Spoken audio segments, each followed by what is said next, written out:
দিনটা ছিল কোনো এক রৌদ্র ঝলমলে দিন। সাদাফের বাবা বলল, চলো আজ বিকেলে আমরা একটু ঘোরাঘুরি করে আসি। তো যেই কথা সেই হুটহাট রেডি হয়ে গেলাম আমরা। আসসালামু আলাইকুম, কেমন আছেন সবাই? তো হাজির হয়ে গেলাম একটা ছোট্ট ব্লগ নিয়ে। এই তো আমরা একটু ঘোরাঘুরি করতে যাচ্ছি, আমি সাদাফ আর সাদাফের বাবা মিলে। দিনটা খুবই সুন্দর ছিল, আকাশটা অনেক সুন্দর।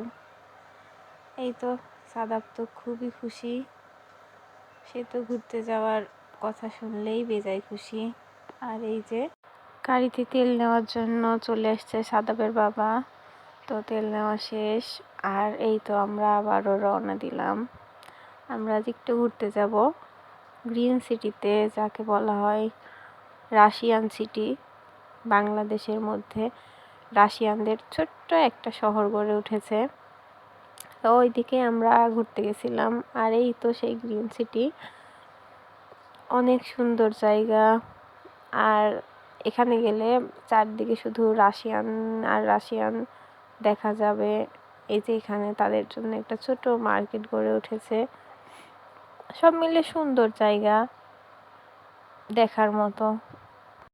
তারপর আমরা এখানে একটু ঘোরাঘুরি করার পর পাশে আমার আন্টির বাসা ছিল, তো ওখানে চলে গেলাম। আর ওখানে যাওয়ার পরে তো অনেক আড্ডা গল্প হলো। আন্টি তো এই যে শীতের পিঠা বানিয়ে আমাদের খাওয়ালো। পিঠা খেতে খেতে তো সন্ধ্যায় হয়ে গেছিল, আমি তো বুঝতেই পারিনি। মাগরিবের আজান হয়ে গেল। তারপর আমরা নামাজ শেষ করে আন্টি তো এই তো আবার চা নিয়ে আসলো।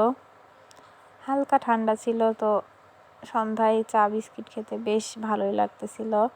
সবাই গল্প করতেছিলাম আর চা খাচ্ছিলাম। এই তো এইসব আড্ডা দিতে দিতে কোন দিক দিয়ে যে রাত হয়ে গেল বুঝতেই পারিনি। তারপরে তো আমরা খাওয়া দাওয়াও করেছিলাম, ওইগুলোর ফুটেজ আর নেওয়া হয়নি। আর এদিকে সাদা পাহাড় থাকবে না, সে তো ফুচকা খাওয়ার জন্য অস্থির। সে তো এই তো রেডি হয়ে গেছে, ফুচকা খেতে যাবে। আর এই তো তারা চলেও আসছে। এই যে ওরা গ্রিল দেখতেছিল, আর ওর বাবাকে বলতেছিল, বাবা আমি গ্রিল খাবো না, চলো দেখি এদিকে ফুচকা কোথায় আছে, আমি তো ফুচকাই খাবো। আর আমি দেখতেছিলাম এদিকে রাতের গ্রিন সিটিটা কত সুন্দর, কত সুন্দর করে সাজিয়েছে এরা। বেশ ভালোই লাগতেছিল পরিবেশটা, রাতের বেলা অনেক সুন্দরই লাগতেছিল। সব দিকে শুধু রাশিয়ান, যেদিকে তাকানো যায়, আর ব্যস্ত শহর। তারপরে তো আমরা চলে আসলাম ফুচকা খেতে। আর এই তো সাদা ফুচকা খাচ্ছিল আর আমি বসেছিলাম।